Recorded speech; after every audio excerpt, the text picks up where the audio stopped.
This live presentation was produced in Ashland, Oregon by the Rogue Valley Metaphysical Library and Event Center. RVML relies on the support of our volunteers, members, and donors to organize and present these programs. For more information about this presentation, or to borrow, download, or purchase other recordings from our catalog, please visit our website at rvml.org.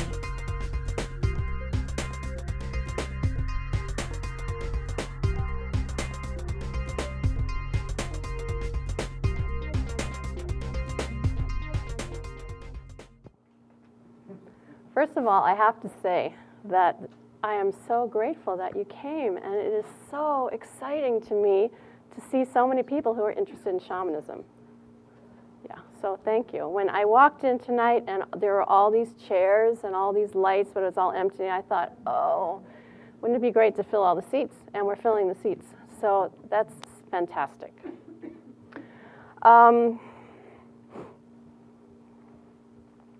The way I start everything I do is by, first of all, considering everything a ceremony, okay? And so I open the space for ceremony, for miracles, because I'm all about the miracles. So I open the space for that to happen at the beginning of every healing, of every class, or of every talk. And then we get to be in a bubble of power that's bigger than any of our minds could ever imagine, and where anything can happen. So I'm going to do that. And I do that with my mesa, and my mesa is my medicine bundle, and it's a la the Andean path. I've had very few teachers in human form, but one of them, Juan Núñez del Prado, who lives in Peru, taught me a bunch of things about that relate to the Caro, the direct descendants of the Inca, and their way of working with energy and working with healing. So I learned about the mesa through Juan. So this is a medicine bundle. And inside of it are objects from sacred places, from sacred people, and sacred beings. And they're not just objects, they're all people. I consider them people because I know that everything is spirit and everything is alive and everything is consciousness. So what I'm going to do is open the space with my mesa and my intent. It will just take me a minute. While I do that, if you would like to say a prayer, call in your spirit guides, your people, call in the biggest powers, guidance that you know about. Feel free to do that, and if you don't feel like doing anything, that's fine too. But I'll just take a minute, okay? So I'm going to open our night, our ceremony.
Okay. Do you need for me to talk about myself? Because there's a bio on a piece of paper out there, and I just prefer to jump right into shamanism. So will that be okay with you? And then at the end, if you have questions about me, I'll answer them. Okay. So what is shamanism? That was, I had a whole list of questions that I was going to answer tonight. on the website, and that's one of them. What is shamanism? And I'll tell you one thing it's not. It's not a religion. It's more of a way of being, is what it is. In order to really talk about shamanism, I have to talk about reality, okay? As,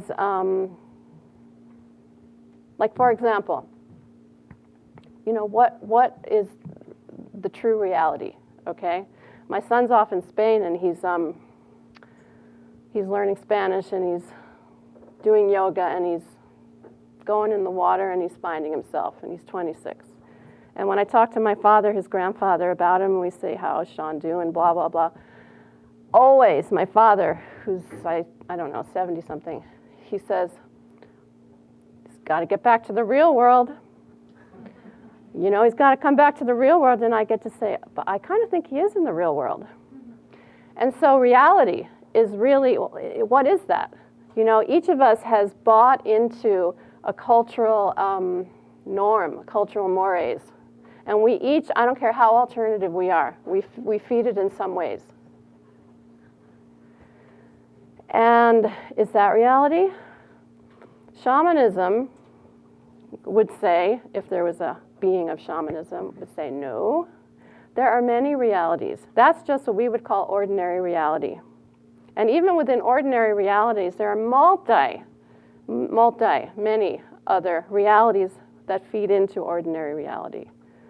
Shamanism is about non-ordinary reality, and non-ordinary reality feeding into this reality. So for example, a person who believes that this is the only reality would maybe walk around in blinders like that. And a person who is walking the shamanic way, I think we all have blinders to some extent, would have big sight, big perception, okay? Because shamanism is about the spiritual realms, and the spiritual realms being real, and the spiritual realms manifesting in this reality. It's about many realities. Shamanism is about everything being alive. Everything is energy, okay? Emotions are energy, love and hate, they're energy. One's refined energy, one's heavy energy. My drum is energy. Vibrates to a different, what's the word? Frequency. Vibrates to a different frequency than love or hate. Manifests on the physical as this. It's alive, it's energy. These lights are energy, the chairs are energy, every single thing is energy, everything is divine, everything is energy, everything is alive, and everything is spirit, and everything has spirit. That's the shamanic way. And because of that, we can, well, we're all connected. Obviously, we're all the same. And we can communicate. Because everything is alive, we can communicate with anything and everything.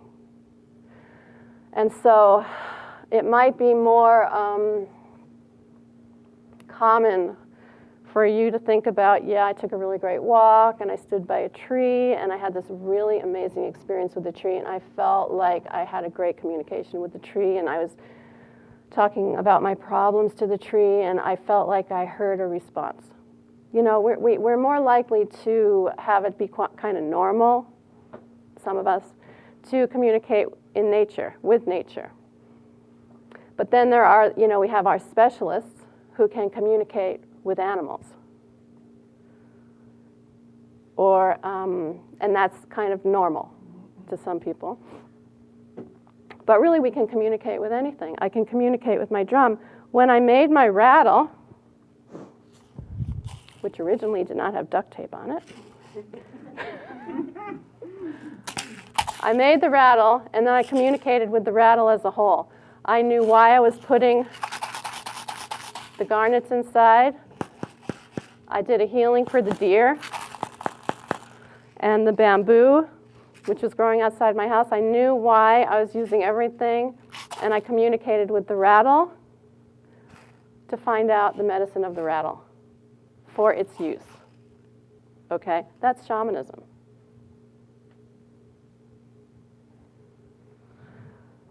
Linking different realms and realities to this ordinary day-to-day reality. Okay. Whoops.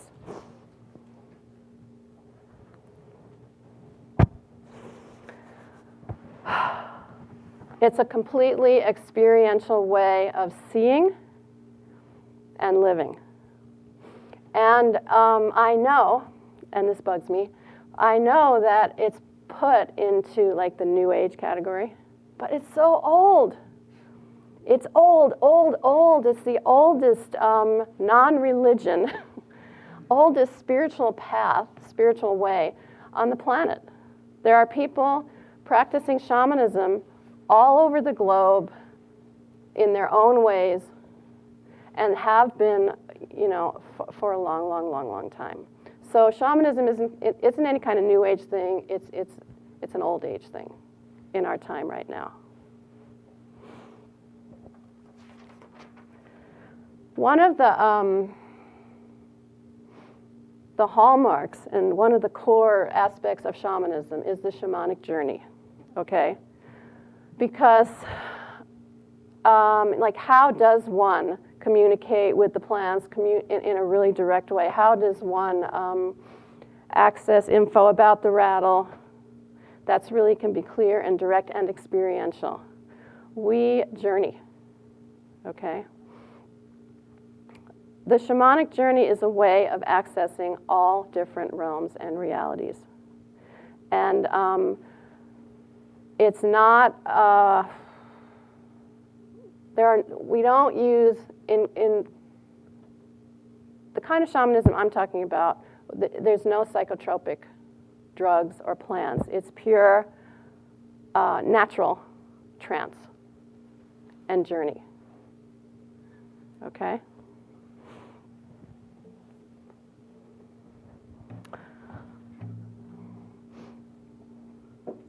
When we journey, we always journey with intention.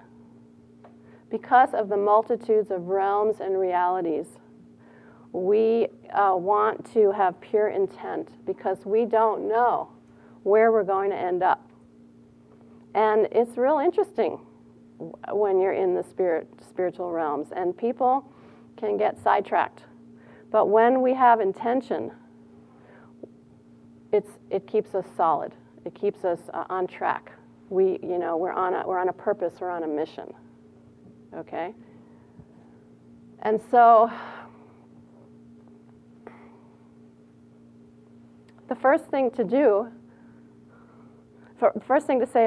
thing to say about journeying is that we journey in the dark. Okay. So that the stimulus of this external reality, this normal reality, is cut out. We can see really well when we journey in the dark. And everyone who journeys, and how many people here journey? Would you just raise your hand? So a lot of experience in this room. Yeah, so you know what I'm talking about. Everybody journeys differently. And always it's about learning your way. And always it's about having intent. And always it's about, not always, most times it's about being in the dark, okay? Also journeying, we use a drum. In other parts of the world, maybe in Australia, they use a didgeridoo, and maybe in Africa there might also be click sticks. But the most common means of journeying is by listening to a drum. And a drum that has, as you can see, or as you can hear,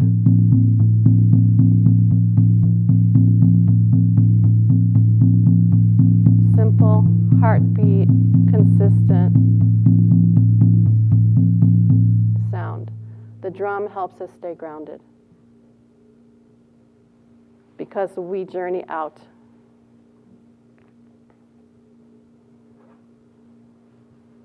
And so if I wanted to journey to my rattle, what I would do is, first of all, I would create ceremony, because that's another thing to talk about. One of the ways we alter our consciousness, one of the ways we keep ourselves grounded, one of the ways we consolidate our personal power is one of the ways we create big opportunities is by creating ceremony, okay? As many people as there are on the planet, that's probably as many ways as there are to create ceremony, because it's really between you and the divine, okay? When I opened up our ceremony tonight, what I did was I took my mesa, knowing that it's a powerful tool that I have. I placed it to my forehead and I honored it. And then I placed it to my heart.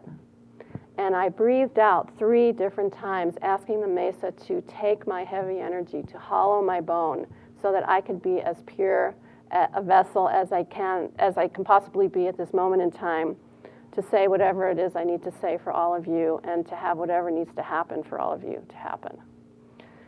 And then on the 4th breath, I took in the medicine of my mesa.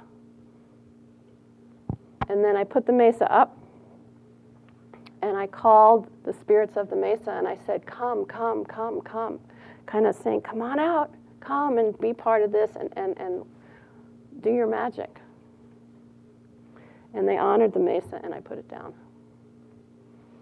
And I had an experience in that, and I have an experience with that every single time I do it. And it's similar and it's different, but yet it's an experience. And then I knew we were ready to start. I knew, because of my experience, shamanism is all about your experience. It's not about my experience. It's about your experience. I knew we were ready to roll. So, and I knew that I'm the best I'm going to be for now. There's nothing else I can do. And so if I'm going to journey to my rattle, I'm going to open up the space with my mesa. And I might light a candle. I might not. I don't know. I might take my rattle and rattle for myself.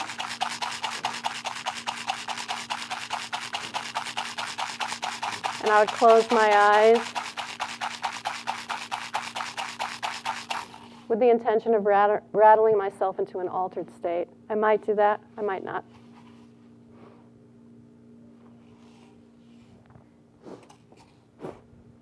And then if I was lucky, I would have a friend who was over who would drum for me. If I wasn't so lucky, I would put on a drumming tape. And I would lie on my rug that is special and specific for me and my work. And I would put an eye pillow on. So, it's so contrived, really. It's so, it's old, but it's so new age. I've got my drumming tape in, it's all kind of crazy in that way. I've got my eye pillow on, lying in my living room, turning off my phone machine, type of thing. I lie there, I have my eye pillow on, and I have an intention. And I have the drumming tape on, and I have an intention. And let's say my intention is to journey to my rattle to see what it wants to tell me. How does it want me to use it? What should I know, about the rattle? So I have that intention. Okay.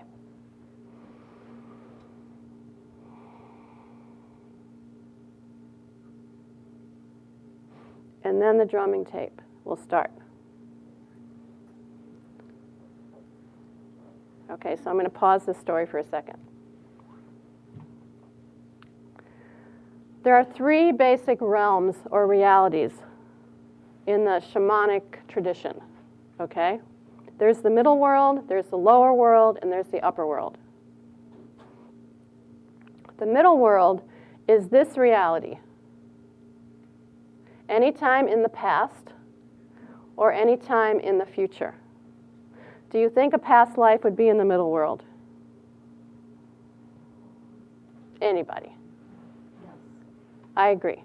Yeah, because it's this reality, but just in the past. Okay. The lower world, when we learn to journey, certainly when I teach journeying, I teach people to journey down. The lower world is reached by going down.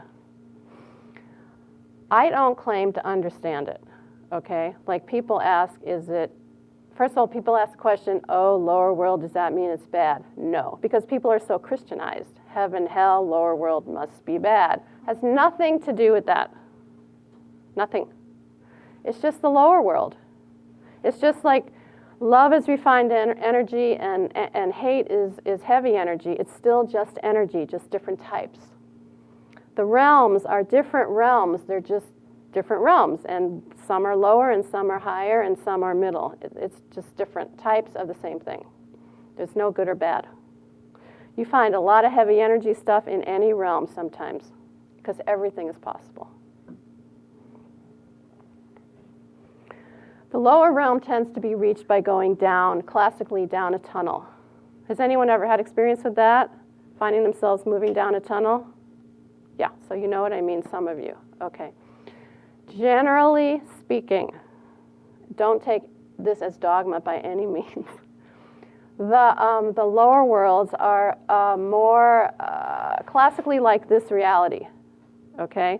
You see nature like it is in this reality. You see animals like in this reality, people. The colors are heightened, of course. And you see quote-unquote mythological creatures that still exist. In the lower worlds, the rules of this reality do not apply. And so, you can go underwater and you're still breathing.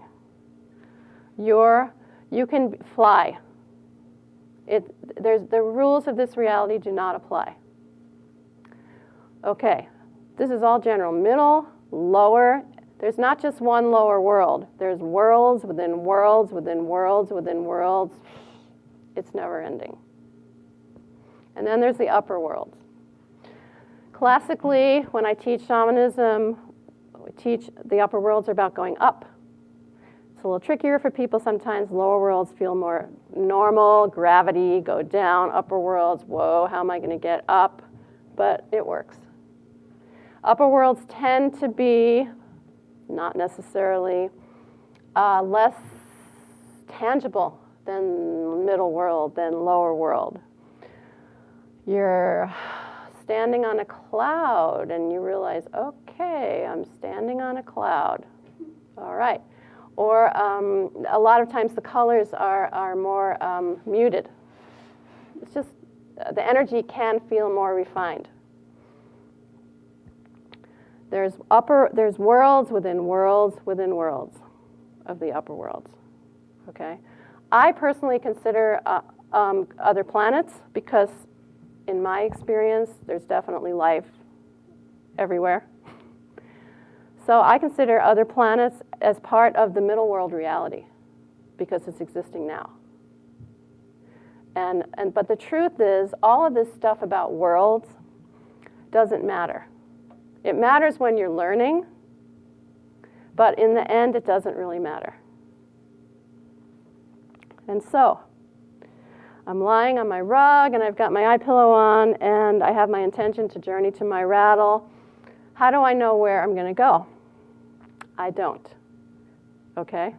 I actually know I'm journeying to my rattle. So that's all I know.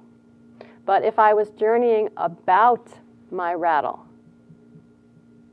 like if I was journeying for a teaching about my rattle, I have absolutely no idea where I would be going. Okay. I still don't start journeying yet because I have a dogma about journeying that I teach and that I follow. And that is, One, never. I don't have a lot of dogmas about things, but do about this. We never journey alone. Never. Does anyone else have that? What do I mean by that? I mean we always journey with our power animal or our teacher, or both. Okay? So, what is a power animal? I know. Can I tell them? Yeah. And we'll see if you think I'm right. Okay? A power animal is core to shamanism, just as core as the journey. Okay? It's so core that back in the days when shamanism wasn't this new age thing, the local shamans didn't want the other shamans to know what their power animal was. I mean, it's a very secret, powerful thing. A power animal is the spirit of an animal willing to come into our soul and offer us its medicine and its power. Okay? This is different than an animal helper or an animal teacher or an animal guide. A power animal is very specific and very unique, and it's actually the first introduction to working with the spirits that I'm giving you right now. Classically, another person journeys for our power animal, finds it in a particular ways, and then blows it into us. Okay? That's classic, it's more traditional. Does it have to be that way? Probably not. It's just that way a lot. Each person's power animal offers them it's their medicine. So for example, my power animal that was given to me in probably the early 90s at a workshop when I first learned journeying is a horse. And so I have inside of me the medicine of horse, okay, and the uniqueness of medicine of my particular horse. And so I have that in me, within my soul, and thus, because the soul is also the energy field in my field.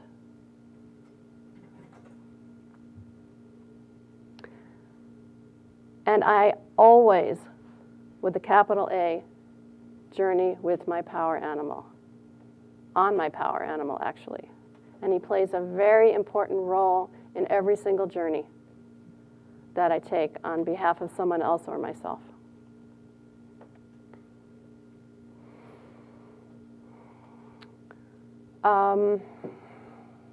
In classic shamanism, if something is wrong with somebody and they go to the local shaman, the first thing the shaman will do is realize that there's been a loss of power. Because shamanism is about power. It's about personal power. It's about being full of your personal power and being able to work with your helping spirits.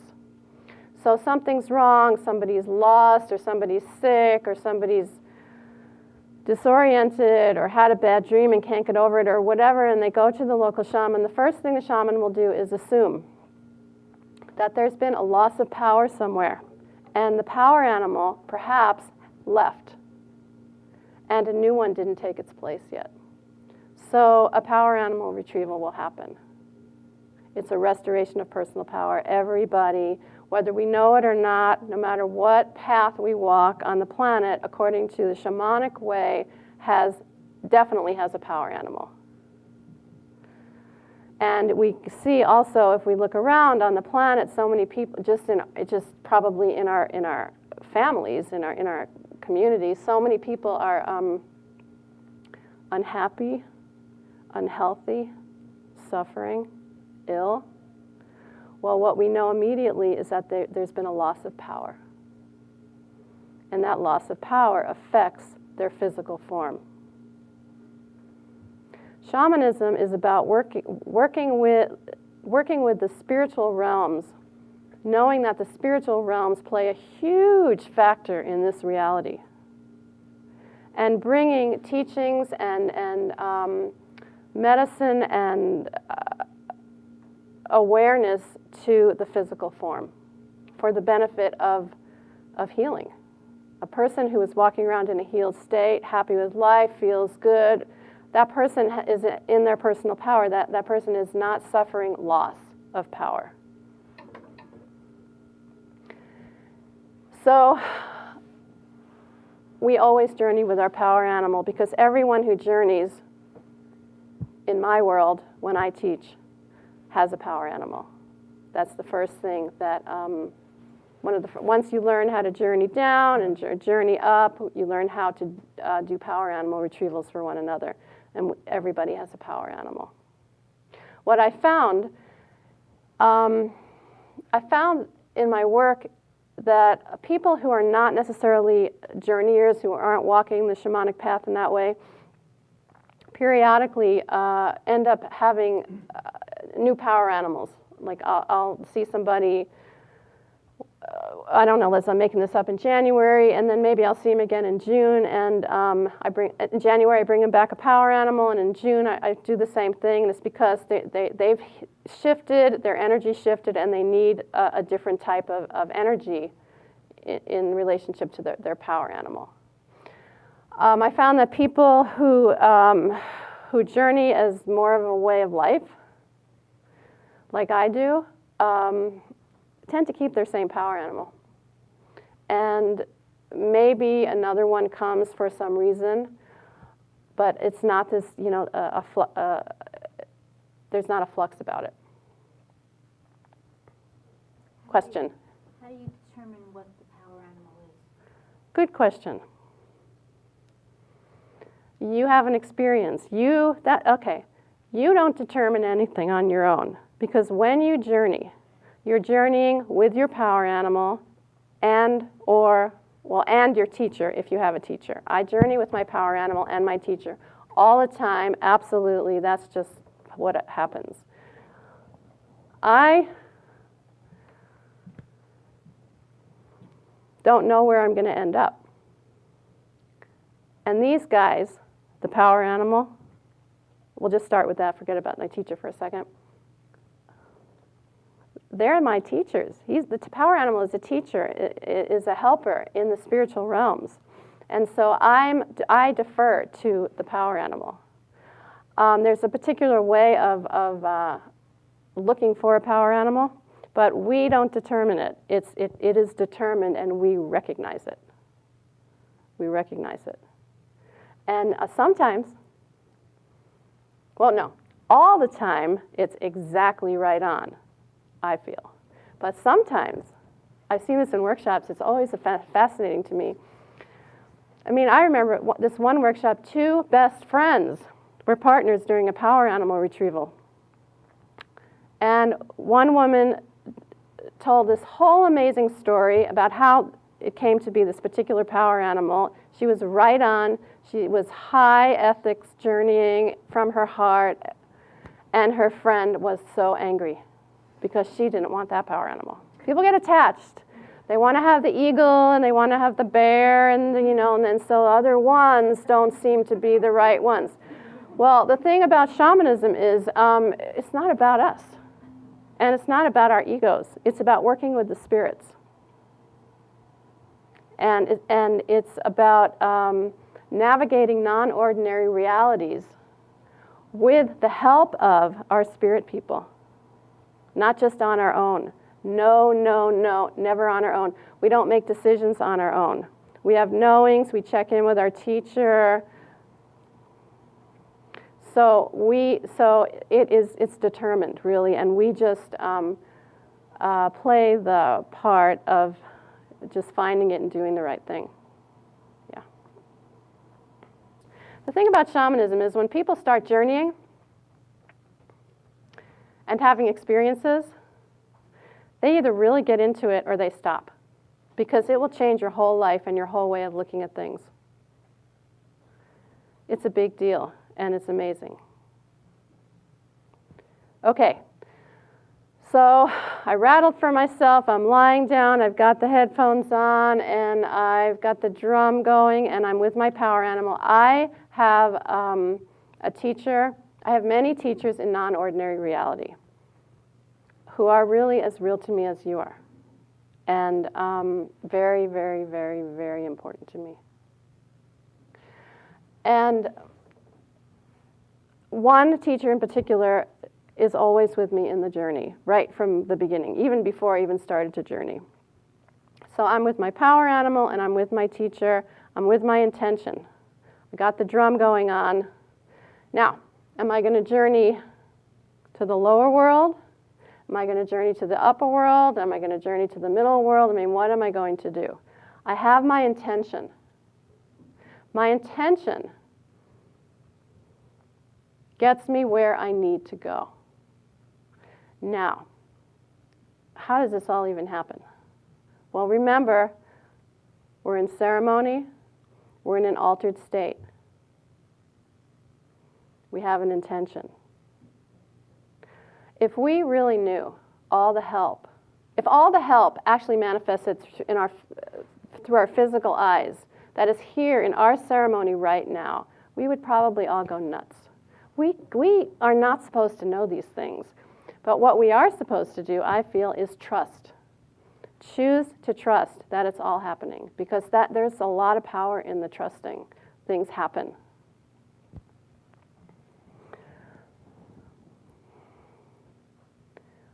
When a person is learning how to journey, I have them pick a place in this reality that they've been to, a place in nature, that they feel they can go down from. I have them pick 2 places just in case one doesn't work. Because one of the first things the spirits taught me when I began my direct communication with the spirits is that imagination is the bridge to the spirit realm. Okay? That's why a lot of people will have big experiences and then go, I made that up. I totally made that up. Because they started out making it up, envisioning, okay, when I first started journeying, I thought I would go down through this hole at a tree that was in my backyard, a really powerful tree.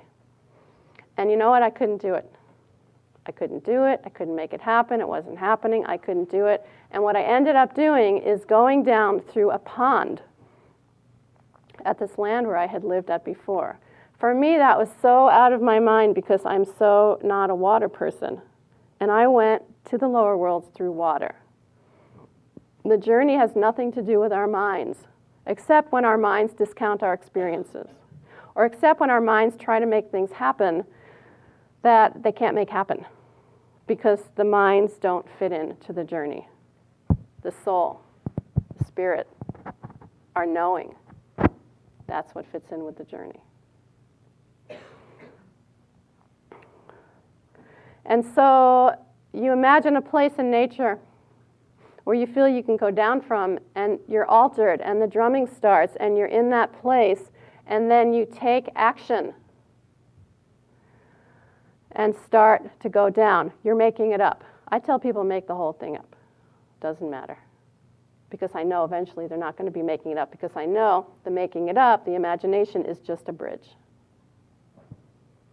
And so make it up, get up, go into the water, hold the intention, and then at some point you'll feel yourself be pulled down, or something will happen. And that's how the journey begins, our imagination.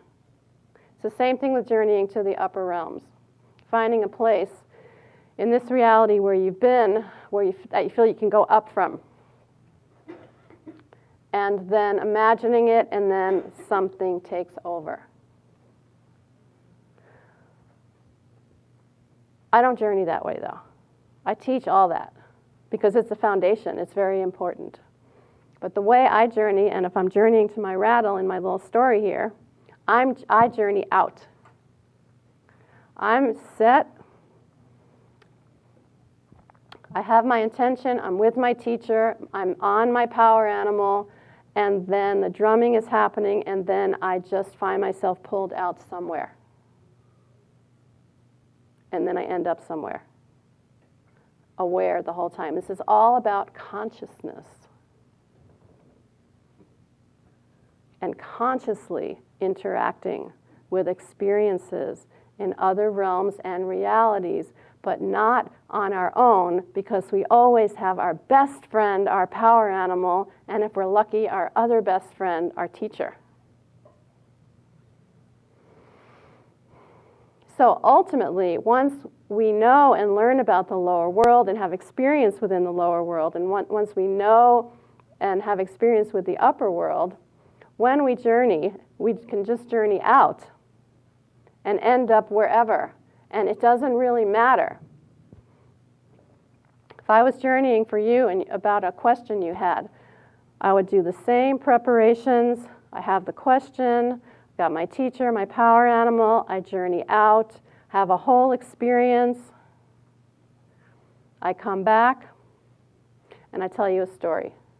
And you might say to me, well, was that in the upper world or the lower world? And I would say, I don't know. It kind of maybe felt like whatever. But the point is, it's completely irrelevant in the end.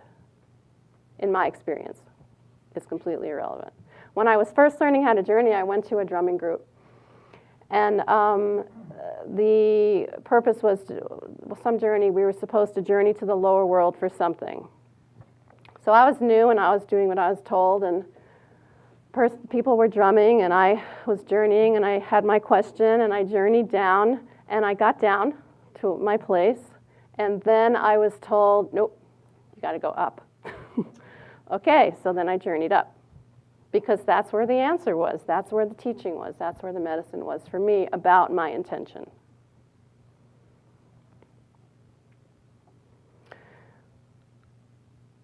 Okay. Yes? When you say intention, is that also a question that you may have or something? Yes. Okay. An intention, that's a good question, is your mission. So my mission, my intention for a journey could be to journey to my rattle and talk to my rattle. Or my intention can be to journey about my rattle to find out information. My intention can be to journey on your behalf about a question that is so big for you in your life that you really need insight. The intention can be any of it. An intention can be to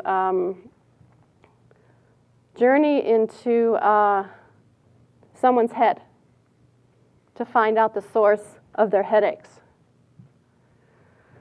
It can be anything like that. But intention is core, because when we're out and people here, you know, if some of you are journeyers, you need a context for where you are. You're on a mission. And you can, I can journey, let's say, to ask questions about my rattle, but I can, and I might end up I find myself in a place so light, and oh wow, it's so gorgeous, and the river over there, I feel it, I sense it, and oh, I want to walk over there, and I can get distracted. So I say to my teacher, is that where the answer is? Should I walk over there? No, that's not where to go. If I was distracted, if I was on my own without my teacher or my power animal, it's not safe. You have to be grounded in the journey, just like you have to be grounded in the body. Grounded. Solid. On task. There's power in that. For you, and certainly for who or what you're journeying about or for. Does that answer your question? Okay. Yeah. Let's see. What else I want to say? Oh, I want to say something else about spirits. Everything is spirit, and everything is a spirit, and it's just that way. So if I wanted to, I could journey to the spirit of this chair to find out how it likes to be cleaned or what it wants to say. And we'll have something to say. Now, I'm not going to do that journey because it's completely irrelevant to me. But I could, because that chair is the spirit, because everything is alive. Okay? There are, and each one of us here is spirit in form. Okay? If somebody went boing and took away our clothes and our bodies, we would just be a bunch of blinking lights. Because that's what we are. We're spirit, we're light, we're consciousness. Now, even though the truth is, we're all the same consciousness. We are all a spark of the divine being. That's the truth at its core. Each one of us is at a different place of remembering that in a conscious way. We're at different places of remembering that and of living that. When we remember that in the form, we don't have to come back here anymore. We've played out this reality, unless we want to come back as a bodhisattva to help others remember, remember, remember. And so in terms of ceremony, and I'm sure many of you have been to ceremony and we're calling in the spirits, we're calling in the spirits. No. We only work with the highest guidance from the light. Because there are disincarnate spirits all over the place who are not awakened, who are not evolved, who are not the masters, who have not remembered that they're the masters. Let me put it that way. We want to work with the big guns. We want to work with the spirits of the light who can really, really, really help us awaken, heal, awaken, come into our personal power. So there are different. So we hold the intention when creating ceremony to call in the highest guidance from the light. And so when we journey, we work with the spirits who come in many forms, who are the right ones for us. It's the same thing in the journey reality as it is in this reality. If you're not comfortable, say bye-bye. Say no, thank you. Ask for help. But the journey reality is a spiritual reality, and within a spiritual reality, everything is alive and everything has spirit, so there's opportunities for everything.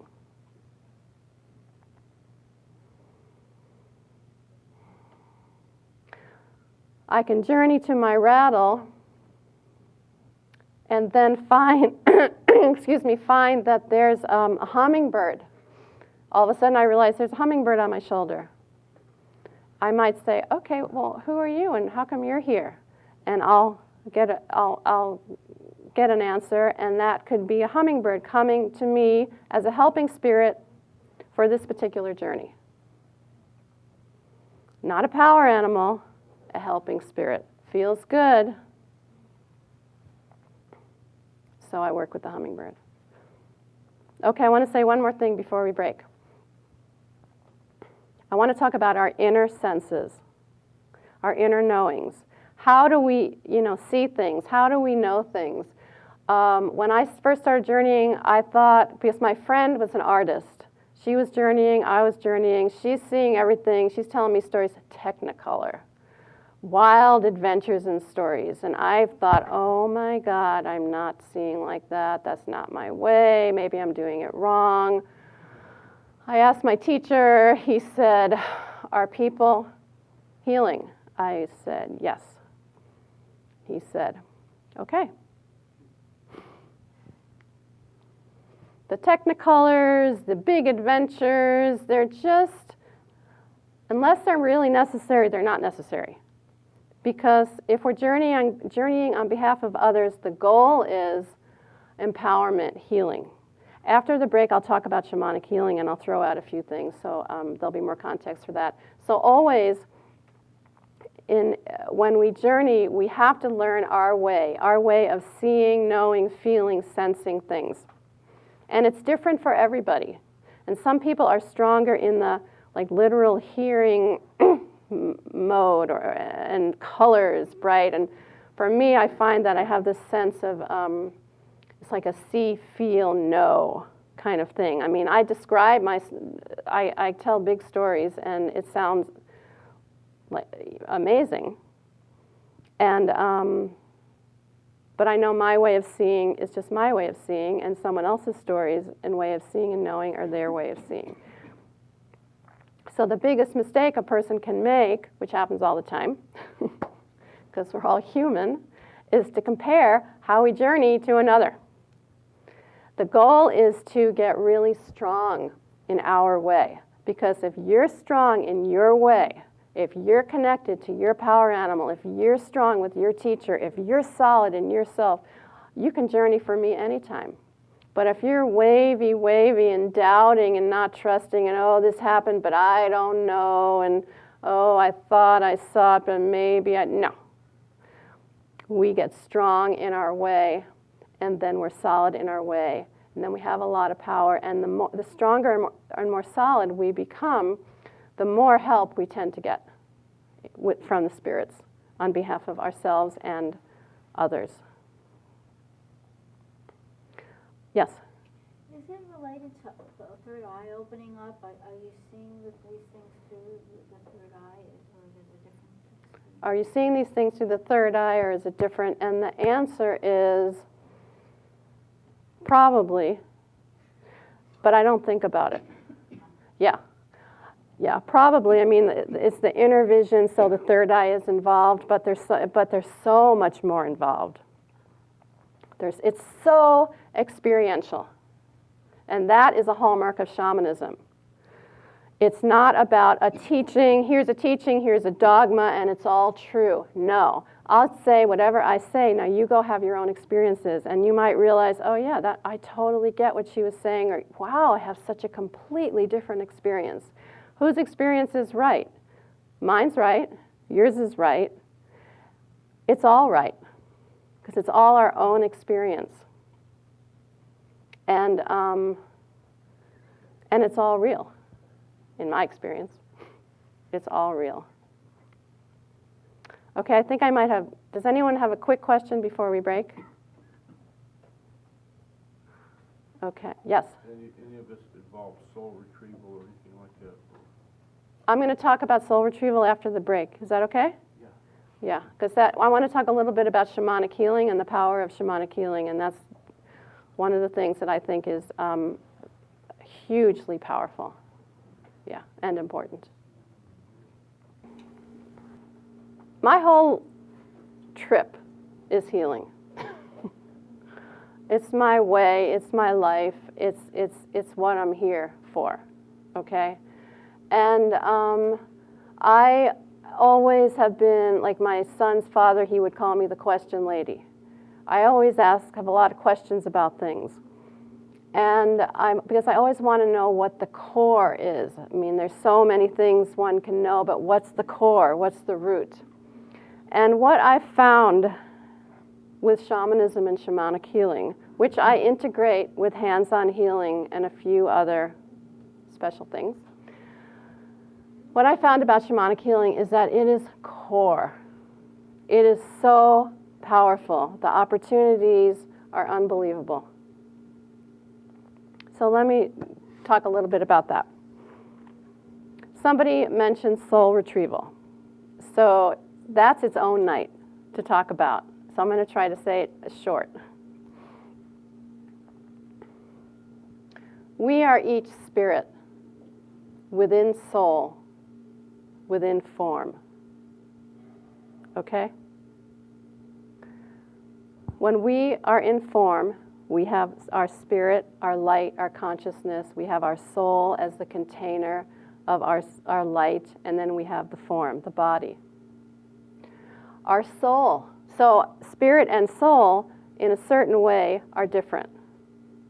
Not really, but in a certain way, for the purpose of this conversation. When we as human experience trauma, and we're human, we all experience trauma of some sort in our lives. The way we survive the trauma is by disassociating. So this isn't a new psychological theory. Traditional psychiatrists know about, well-trained people know about disassociation, okay? But where traditional therapy, where traditional psychology stops, shamanism takes off, okay? Because we say, what disassociated? Why? Where is it? And how can we get it back? So, for example, a trauma is, childhood sexual abuse is a trauma. A woman having a traumatic birth experience is a trauma. Car accident is a trauma. Death of a loved one is a trauma. Surprise breakup of a relationship is a trauma. I mean, there's so many different traumas. Even for people who have the perfect childhood and the perfect family and the perfect life, there are little traumas. And then we do tend to bring in things from the past life, past.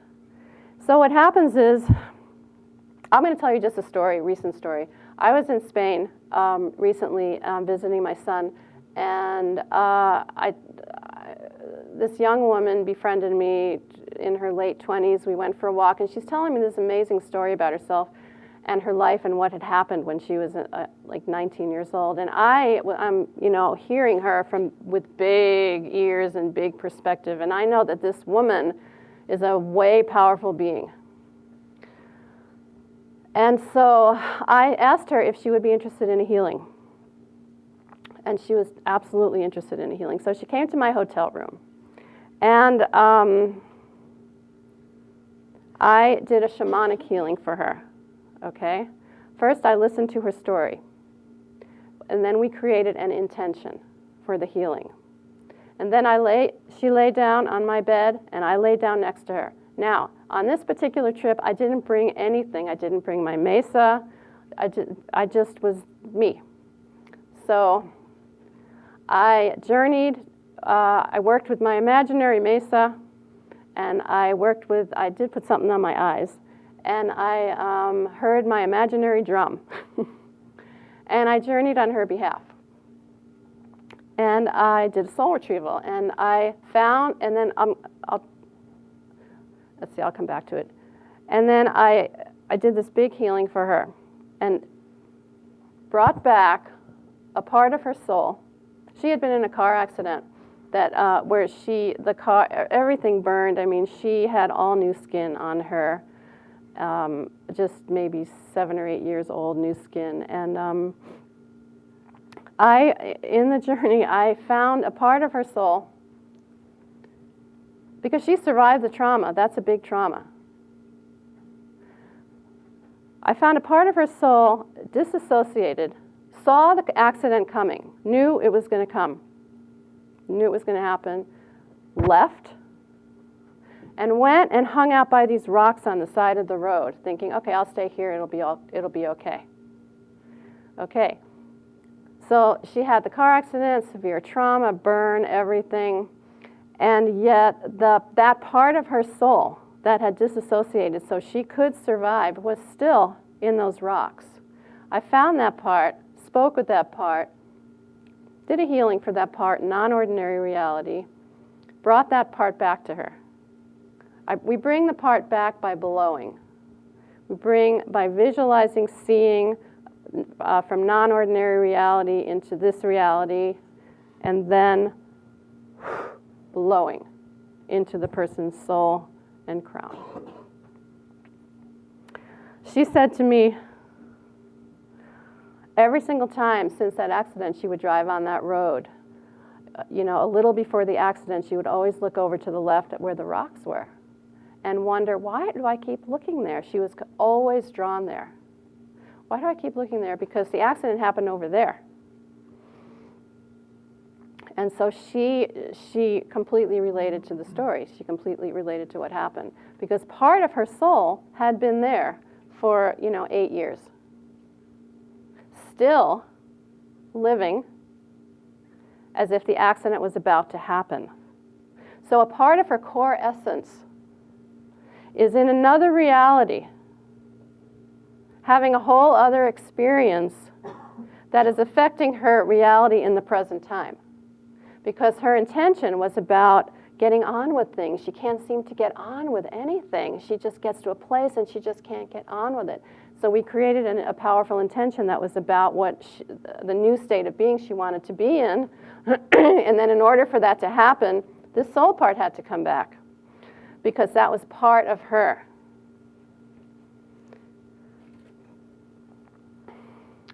Soul retrieval brings us into present time. We disassociate when we experience trauma, so we can survive the trauma. But the part of our soul that disassociates stays lost, stuck in time, and doesn't know that things are changed. So I can work with a 95-year-old woman and bring back a 3-year-old soul part. I've brought back parts of people's soul from the birth gateway on the way to incarnation. And parts that are solid. For example, some of us might know somebody, or somebody here might feel this way, because most people don't talk about these things to other people. Most people have these deep experiences inside and don't even know how to articulate them. But there's a lot of people who are living in here, human beings who don't really want to be here. And they kind of want to be here because they are here and they want to get on with things, but they don't really want to be here. And it's not unusual, it's not uncommon for me to sit with someone, create, and I call that a spiritual dilemma, okay? That's, to me, that's clearly what that is, a spiritual dilemma. And so that person could create an intention of, I am in my body, centered and grounded and living my great life, because that's the intent. So what's keeping that person from living that intent? Well, I could find a part of that person's soul in the birth gateway, moving into conception, and or moving into, because we move through the birth gateway 2 different times in my experience. One, at conception. We have to be, as spirit, we have to be present at conception. And then at the birth. We have to be present at the birth in order for there to be life. When we move through the birth gateway, it's energy. And at some point in the birth gateway, we start feeling the energy of this earthly reality. And some of us are, yeah, or fine, or okay. And some of us start feeling the energy of the earthly realm and the heavy energy, and all of a sudden come out of the expanded perspective that we were in as spirit planning the life, and realize, oh my God, how am I going to do that with those parents? That's too much. I can't do that. No, I am not coming in. So of course the person gets born, because not all of the person stayed back, but part of the soul of that person stayed back. So I found, so you have a person who is 50 years old, who just wants to be present, but can't get present, and doesn't even know if he wants to be here or she wants to be here. And then there's a part in the birth gateway, stubborn. I find that part stubborn. Appears to me, it doesn't, could appear as the adult the person is right now. Because the parts tend to appear at the age that they were when they disassociated.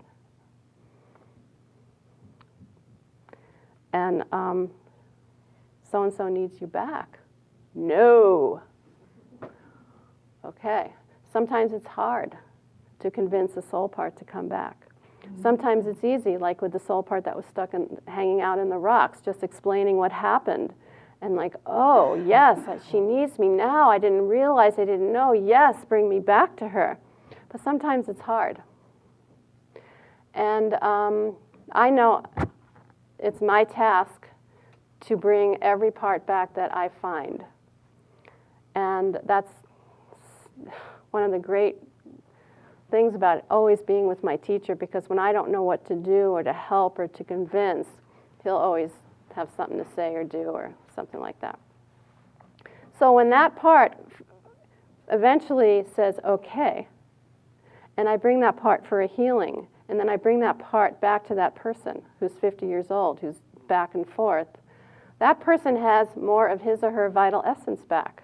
Plus, passion, energy. There's a lot of passion and energy in no from pre-birth. All of that is back. All of that is part of the person we're in. I mean, it always was part of the person, but it was working as a detriment, and now it can work as an enhancer. Okay? People take a lot of antidepressants and struggle in therapist offices for years with depression. Soul retrieval is so powerful in serving people who are plagued with depression, because there's a reason for that, and there's probably a part of their soul somewhere in non-ordinary reality playing out a scenario, a wound, a situation that maybe happened when the person was 10. Decisions that person made, at 10 years old, affecting them at 65. Still. Because when parts of our soul disassociate, they're still us. But we're not all aligned. Soul retrieval aligns us. It restores our personal power. It awakens our consciousness. Big opportunities for healing. People who suffer with, there's a lot of like chronic fatigue and fibromyalgia and all those kind of illnesses that nobody knows really what's going on. In my opinion, I've got an opinion and experience, all soul loss. Shamanic healing is very powerful. And sometimes it's a quick fix. It's fascinating to me like that. I saw somebody who was an alcoholic and I didn't even know it really. And then after one session, I found out, not even through him, but through his mother's friends who started coming to see me, that he stopped drinking. He doesn't drink anymore.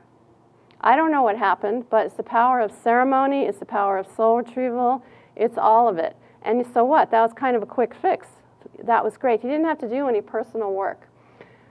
And oftentimes, there's a lot of personal work involved. When we have a soul part come back to us, a little 5-year-old girl who I find hiding under the bed because she doesn't want her father to come in and hurt her anymore in the night. When I meet with that little girl in non-ordinary reality and align with her and do a healing for her and bring her back willingly, the woman who takes her in has the opportunity now to nurture her 5-year-old part, because she has back within her a healthy, vibrant 5-year-old that she was unable to live because of her life, as well as the part of her that holds the wound. And so that's there too. And what I found, though, the tricky part is that many, many people aren't that crazy about walking the path of healing, walking the path of nourishing the 5-year-old and being with the 5-year-old and learning compassion for the self as the 5-year-old. And what I've seen over the years is that on one hand, a lot of times that doesn't matter, and it always awakens the consciousness further when we do pay attention to the restoration of our parts in a conscious way. And one of the things I'm about is an expansion of consciousness and awakening of consciousness, so I love to support people in that. I don't know if I finished my thought on the chronic fatigue and the fibromyalgia, but there's a lot of when our core, when enough of our vital essence is not within our soul, within our body, in our field, serving our body, energizing our form, and it's in other realms and realities, on other agendas, the physical form suffers.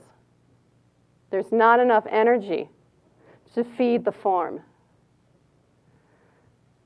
And then there can be just kind of a catch-22 around all of that, just like more depression, more. And what we need to do is become whole within ourselves as the human being.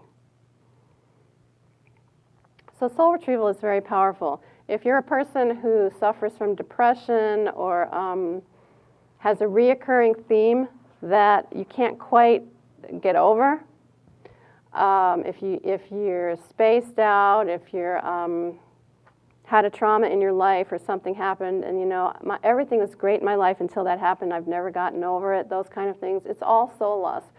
And I've had a lot of soul retrievals. And I believe in soul retrieval from the point of view of the client and the point of view with my healer hat on. I remember when I was 25 and I was working at Benjamin Rush Private Psychiatric Hospital in Syracuse, New York. And I didn't go to college. I wasn't trained as a psychologist or anything. And I was working there and I had patients. And I had this one patient who I absolutely knew. I mean, I guess they considered her schizophrenic. And we'd have these meetings with the doctor, the Jungian psychiatrist, and the nurses, and the meds, and all of her support people. I knew this woman was stuck in another lifetime. I absolutely knew that. And I don't know how I knew. I didn't know about this stuff then, but I knew. I brought it up at the meeting, but that was a bad idea. So I didn't bring those things up anymore. So.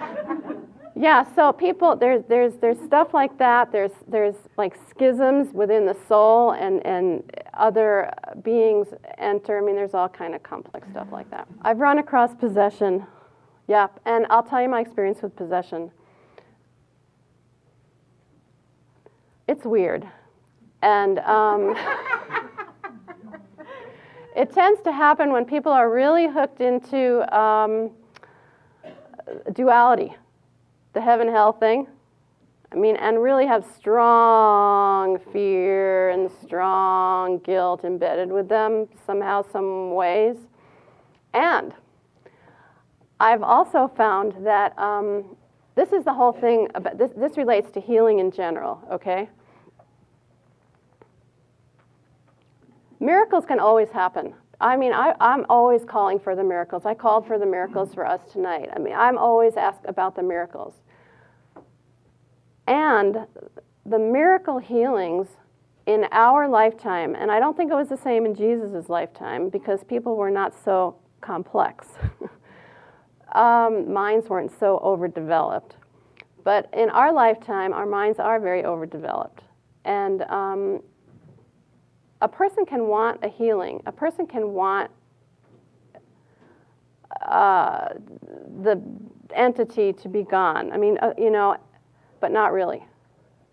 Because the human will is more powerful than anything.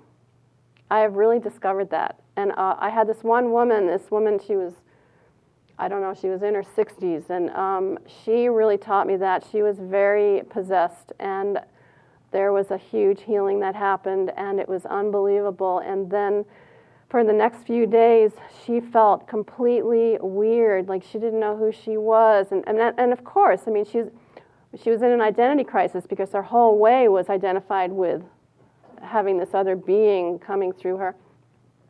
And she didn't like it. So she recreated her original situation because for her it was safer to have this kind of crazy theme going on in her life than to really have what I call a reincarnation in the same lifetime, or a death and a rebirth and a full resurrection of self opportunity. So with all healing, I found that. And it's really been a good teaching for me to realize that human will is everything, and it's not, I mean, it is, it's everything in a certain way. We want the human will to be aligned with healing. And also, healing doesn't necessarily mean that somebody lives. I've learned that too. And it's all, everybody's got their own path and their own way and their own lessons. And I had somebody stop seeing me years ago who was healing from something that all the doctors said he wasn't going to ever heal from, and he was just going to die. And he was healing, and it showed it on the MRIs and everything. But he stopped seeing me. And he taught me that healing doesn't necessarily mean living. It's way bigger than my little mind. Even when I'm in my biggest perspective, I'm still not anywhere near what's going on. So, soul retrieval, in a nutshell, just to kind of bring it together, restores parts of the soul that are not where they really should be, which is here inside of us, which are out in other realms and realities doing a thing that has to do with the past and that has nothing to do with the present. So most people are not living in present time. And that's human. I mean, we're human. But we can live in present time. We can. I know we can. I've had my own healing walk. We can live in present time. But it takes a commitment to do that. And a willingness to grow our compassionate hearts for ourselves and thus for others, and to walk a path of faith and clarity. Yes? Now, could there be a reverse kind of healing, like ghosts are basically part of that dissociated part of the person who had the trauma, and so that's a soul part. Now, if somebody's house is haunted like that, and you can heal that part, so could it be like, not send it back? Yes. And it's okay too? Okay, so we'll talk about ghosts. Which brings me to my next topic, which is Psychopomp. So I'll start with ghosts. Ghosts are really spirits who have died, who were people, right? I'm a spirit, I'm a person. You're a spirit, you're a person. People who have died, but they have not gone to the light.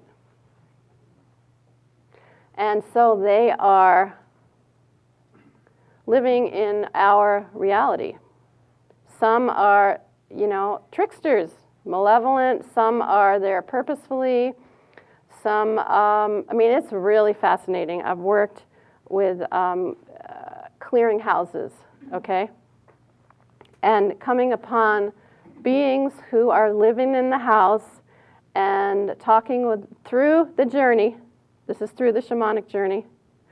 And talking with them and gaining all kinds of, it's just fascinating why some people don't go to the light. Now some people,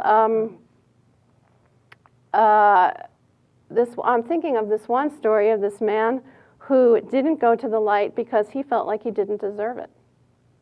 He did some bad things in his life, and he did not deserve to go to the light. And so he was living upstairs in these people's house because that's what he deserved. So Psychopomp, one of the things that is, it's a shamanic term, is helping disincarnate beings go to the light. And so that would be, ghosts. I don't call them ghosts, but that's what some people would call them.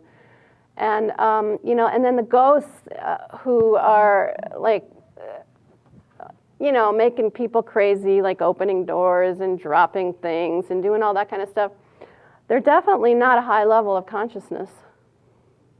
And so,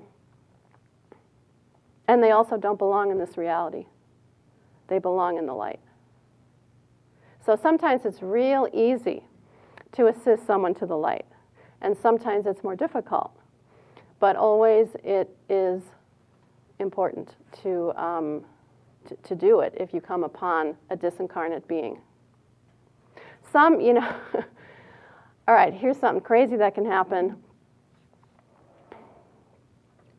A spirit who's a human, who's an alcoholic, can die, not go to the light, but go to Joe's bar, because that's where he spent all his time.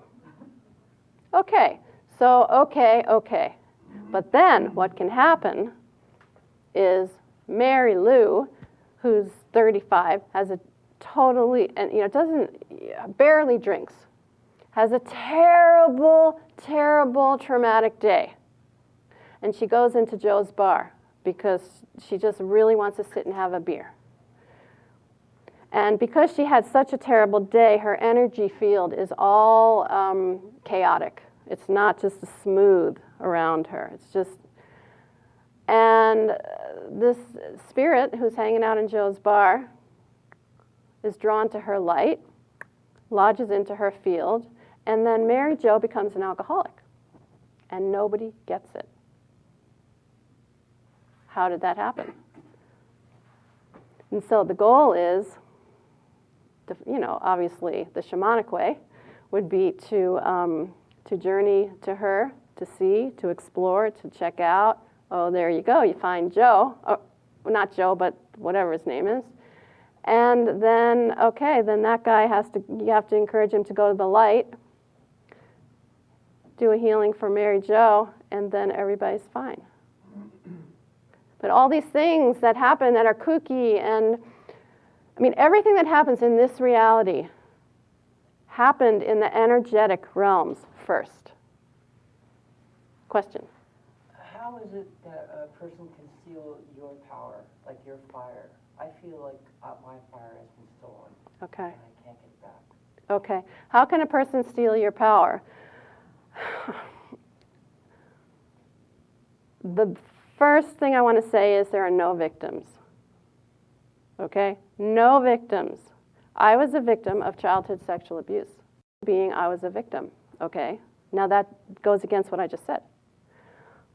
Okay? There are human victims. But ultimately, in the healing and the knowing and the looking, we realize why we set our lives up for certain things. I mean, for me, that was a big initiation. That was very important to my whole path. Okay? So, yes, there are victims in the human realm, but if you have bigger perspective, there's no such thing as victim. We choose everything. I'm getting to your question. One time I taught a shamanic journeying workshop, and this woman had an experience in the journey, and she flipped out because she said, I didn't choose to be here. They made me come here. I don't know what I'm doing here. I mean, she felt like she was a victim to the divine in some way, that somebody forced her to incarnate. And that's a place, and that's a real place. And the only way to heal that place is to go into that place and then come out of that place. And then ideally come out of it bigger, bigger, bigger, with a bigger understanding of who we are and why we're here and why we chose the parents we chose and how all of that fits in with our bigger reason for being on this planet. Okay, so if somebody stole your power, first of all, you know this, so then it's important to deal with it. You know, everybody in this room knows something that you're not dealing, that's like, you know it, and you know if you just did this, it would so serve you. Well, this is a good year to act on it. So somebody stole your power. On some level, there was an agreement that you said it was okay. On some level. Now, maybe you don't remember that agreement. That's okay. On some level, there was an agreement. And then, in the present moment, you're done with that agreement. You're over it. You feel your loss of power. You know so-and-so's got it, and you want it back, but you can't get it back. Shamanically, of course, we can do that. But I guess the point I wanted to make is that there's an agreement. Yes. You also said trust is power, but I would never trust anybody again. Right. You would never trust anybody again because we don't tend to, when we are wounded, when we are traumatized, when we've suffered like that, we tend to survive. We tend to disassociate and stay locked in the I mean, I don't know. You know, I don't know you. I don't know the story, but to make up a story, it wouldn't surprise me that a part of you is still in another reality in reaction to whatever that situation was. And so that part of you, I'm making the story up, maybe that happened 10 years ago, so for 10 years you haven't been able to trust, and because this part of you had made a decision, no way, I am never trusting anyone again, I am never falling in love with anyone again, period, done. That affects you in the present time. You know, just on this type of a story, I remember a long time ago I saw this couple and they were trying to get pregnant and they couldn't get pregnant and they couldn't get pregnant. And what I realized, and the information that was shown to me, was that in a past life, they had been together, except the woman was a woman back then. Her husband in this life was her baby back then. And then there was another husband back then. And she was a long time ago, in maybe the 1600s, and she married this man, young, totally in love, like beautiful, what we all want, and gets pregnant, and then he goes off to sea, and then he dies.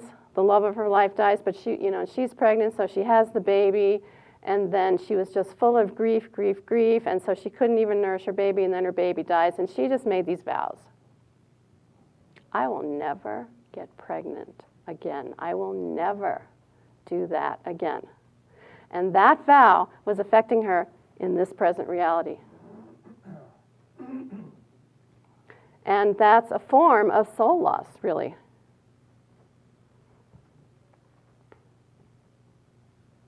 A person in a coma can be reached via the shamanic journey because they're alive. But they're not really there. Where are they? Okay? You can journey to them. I remember I had a student and her boyfriend was in a car accident, and I spent some time with him in the hospital over the course of some weeks, and I did a few journeys to him, and I said, boy, he is so angry, and he does not want to come back. He's just angry out there. And that made sense to the whole family. And he just was clear he wasn't coming back. And so, I don't really know if he ever did. We can reach kids who are autistic, unreachable. We can reach through the shamanic journey.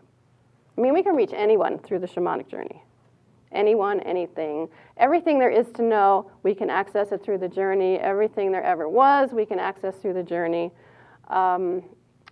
And I want to go back to Psychopomp for a minute. Oh, relatives relatives who die, we can journey to them and help them pass over. That's Psychopomp. Working with spirits who either are as ghosts or who have passed on and need a little help. In regards to Joe's bar, did the lady's sexual orientation change? No. Her sexual orientation didn't change. That's a good question. Yeah. But anything's possible. That's one thing I do know. Everything is possible. Yes? This idea of entities, be they disincarnate entities or other kinds of entities, are actually most people have some sort of these entities around, and if so, are they transmuted in ways other than strictly shamanic ways? In other words, are there other healing modalities that would enable them to rid themselves? Okay, so talking about entities, and then how do we get rid of entities, and are there ways to get rid of entities that aren't shamanic? Well, of course, there's ways to do everything. Okay, I mean, I work with releasing entities just in hands-on, and it's part of what I teach in my healing class. It has nothing to do with shamanism, if you're categorizing things. But first, what is an entity? We have not defined that. Now, my experience of what an entity is, over years of dealing and talking and teaching, and an entity is a negative thought form gone wild. So what does that mean? A negative thought form. I hate myself, I'm horrible, I'm terrible, oh God, I'm such a bad person. You know, maybe I learned that as a kid and just going on and on and on. Everything is energy. And so so a lot of negative thoughts, heavy energy, over again, eventually can form a being. It's weird, but it is true. Can form a being. And that being is an entity, but it was formed from negative thought forms. Now, here's the thing about entities. They're not bad, because they're just energy. So when I used to teach about entities, people would get really scared and, oh, I don't want to do that, I don't want to deal with that, I'm not dealing with entities. But the truth is, feeling the fear feeds that heavy energy. An entity is just a negative thought form gone wild. Within that negative thought form gone wild, however, the appearance of it is light, just like us. It's all light in the appearance of bad, heavy energy, trickster. I mean, some entities are really weird. Heavy, weird, yuck. But they're just light, that have forgotten that they're light. They never even realized they were light because they were formed from negative thoughts. And so, yeah, and there's shamanically we can work with them, and I teach a number of different ways of doing that in my healing class. That I don't. Also, the issue of how common are they? Would most people have at least some of these sorts of? People, yeah, okay, because most people are not whole, because we're human, and that's just how we are, and we have pasts. Different people kind of have heavy energies at different times. I mean, I'm not a person who tends to have entities, but once in a while, for whatever reason, I remember one time when I was living in California, when I was somewhere in like mid-90s, and I was teaching, and I had to go step up, just get to the next level of bigger, and I was just, I didn't want to do it, and it made me nervous and scared, and I don't want to do it. I realized I started feeling weird one day, and then I started feeling weird another day, and then I realized I had an entity. And at that point, and I had a student coming over, so she did an entity removal for me, and it was just amazing. And then I felt completely myself again. And I realized, wow, I had so much fear about that I created an entity. Or one other time when I was living in Arizona, maybe 3 or 4 years ago, we were at these people's house, and they had this old Chinese drum that they were all so proud of. They found in some antique store, and it was just really amazing, and I was playing with the drum. The next day, I felt I could not wake up. I was so heavy. I couldn't believe it. The day went on, I was heavy, and we had plans to go someplace really fun that night, and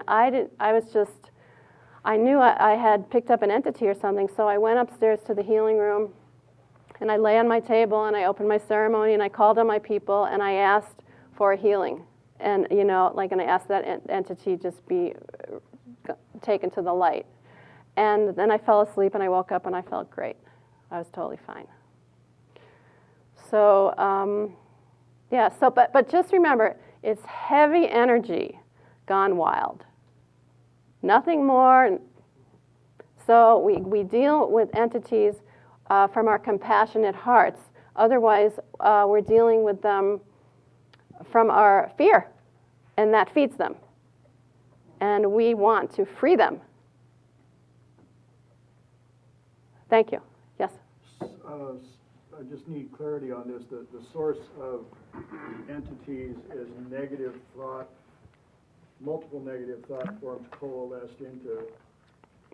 Are they from the same source or from multiple sources? Are they fragments from? Everything is possible. Like, you could think of a whole bunch of that, and yeah, it's all possible. Yeah. Okay, now I just have a few more minutes. So before I answer any more questions, I want to take 1 minute and talk about spiritual intrusions, which is another form of shamanic healing, is removing intrusions, which I actually don't really do that much anymore. But I'll tell you a quick story.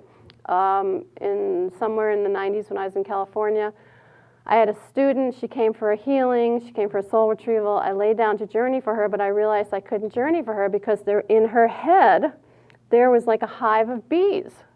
And I couldn't even believe it. And so at that time, I was doing extractions of spiritual intrusions, which, by the way, spiritual intrusions, heavy energy, not supposed to be in our bodies, cause illness. So I had this crystal I was using, and I did my thing, and it was just so strange, and I had to just really get rid of that crystal and put it in water and just put it to the side. And anyway, then I was able to do the journey and do the healing. And anyway, and I tell her the whole story later, and she told me that she got migraines, which I didn't know, and B, brain cancer ran in her family. And I felt like it was my experience that intrusion was the seed of her brain cancer that she's not going to have to get now. And I could be wrong about that, but that was my experience at the time. So but everything I'm saying, what you have to know is it's all energy. So it's a matter of working with energy, but knowing that you're not working alone, working with teachers and guides and spiritual masters who really do everything, and we do our part. And I have one more thing to say. Let's see. Because I had on the website the question of how can we live a shamanic lifestyle. And so I just want to answer that question. We can live a shamanic lifestyle by of course, learning how to journey. I mean, that will just change everything. And if you're not into that, just walk in the life knowing that everything's alive and everything is spirit. And choose to trust your communications with everything, and choose to trust that if you're having trouble with your little pet dog, that you can sit and connect in with your dog and have a conversation. And there doesn't have to be an expert doing it, really, because you know you can create that yourself. But it's all about trust. It's about trust and faith and being willing to see big, and thus, live big. Now I can answer a question if there is one. Anything about anything? Yeah, I'm wondering about your own lifestyle, diet, and so forth to stay clear and to help your journey. Do you have to, can you? Okay. The best, foods and so forth. My lifestyle. Okay. I don't meditate, and I don't do yoga, because that's what everybody does, right? But I don't do it. I go for walks with my dog. I eat organic food, and I just, I have a good diet, and nothing special. Nothing special about me. Yeah. Yeah. And the thing is, all those type of questions, let's say you're not feeling well, you can journey about that. What do I need to help me heal? And then you bring that information from the spiritual realms into this reality. I love that. I love when I do a healing for someone and I get specific information about what they should do that I don't know anything about this plant or this something, and then they do it. And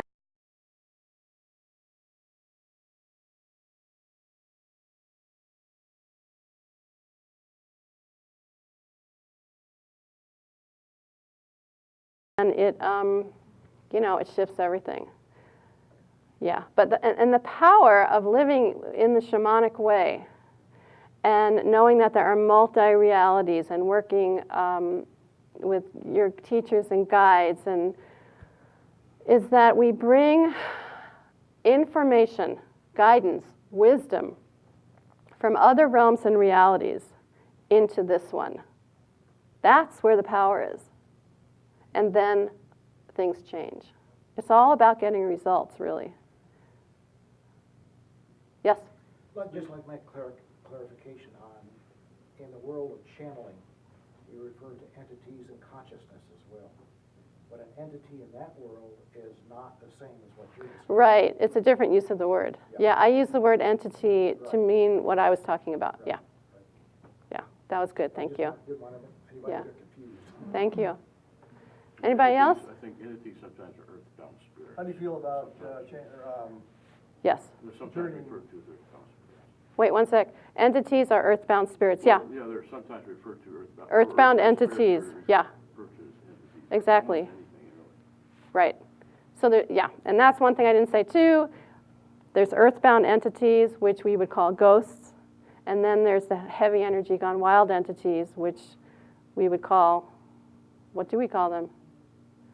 It doesn't matter. And there's aliens, too. We're not going to talk about aliens tonight, but you had a question. how do you feel about journeying via psychotropics?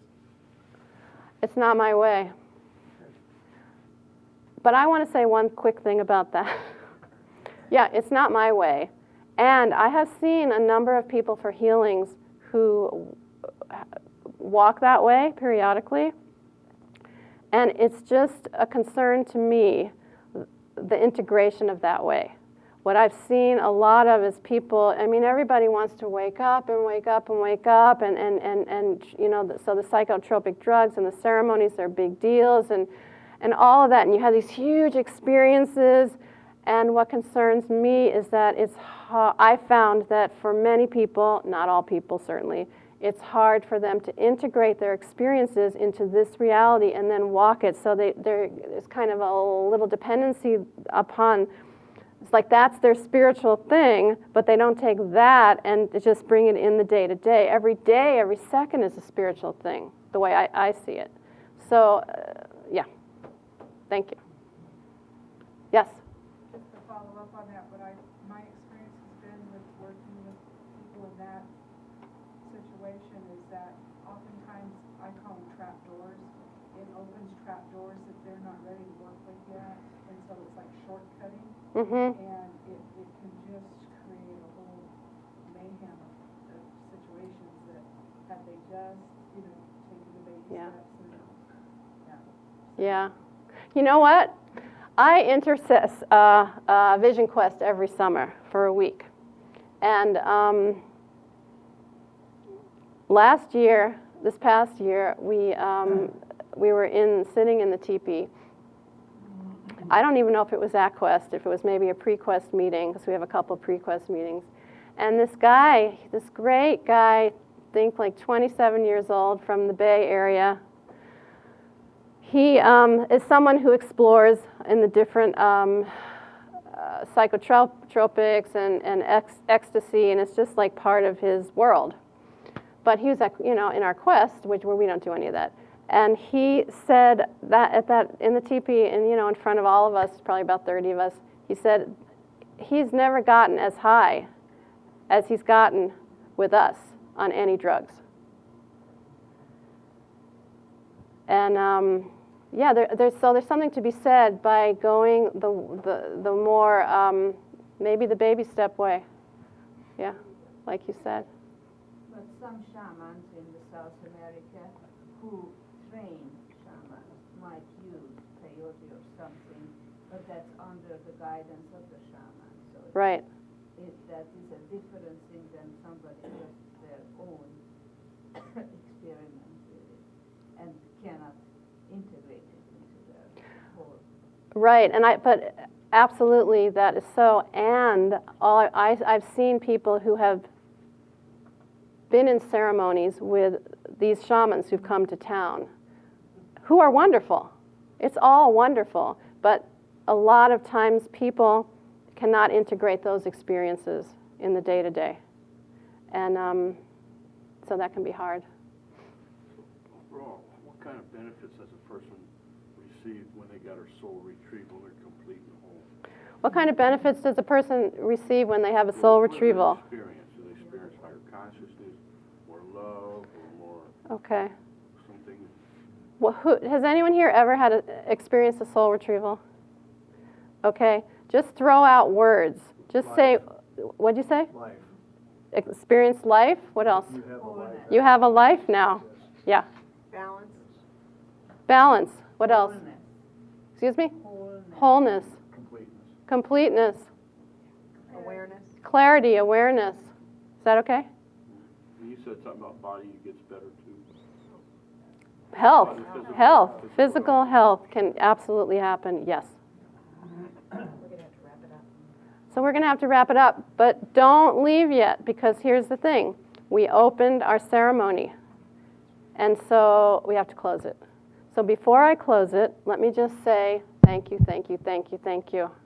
I have loved this, and I really appreciate that you all came.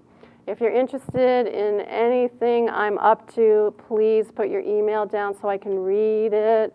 Or if you're interested in any workshops or classes, there's a couple flyers over there. Or if you know, any healings. I mean, I'm here. I live in town, and I love what I'm doing. So thank you for coming and being so present. And now I'm going to close with the mesa, but I'll tell you what I'm doing this time while I'm doing it. I'll say it out loud. And if you said a prayer and you called in anybody or anything, just say a little prayer of closure and gratitude. It can just take 2 seconds. And so I honor the mesa. I honor you, mesa.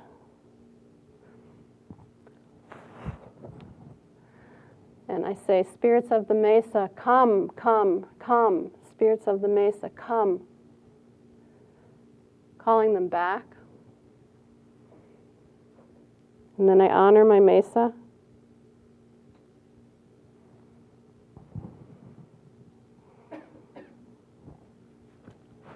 And I give my mesa some of my living energy.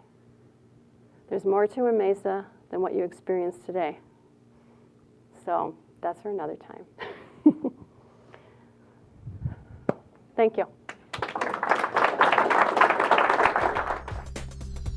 RVML Resource Center is a volunteer-operated federal 501c3 tax-exempt nonprofit organization. RVML is dedicated to providing easy access to a comprehensive collection of information on a variety of metaphysical, spiritual, and personal development subjects. RVML accepts and appreciates all donations. Material and monetary contributions are fully tax-deductible. This recording is not copyrighted, and permission is granted to broadcast, exhibit, or duplicate all or part of this program for non-commercial educational purposes. This live presentation was organized and presented by the Rogue Valley Metaphysical Library and Event Center. For more information, please visit rvml.org.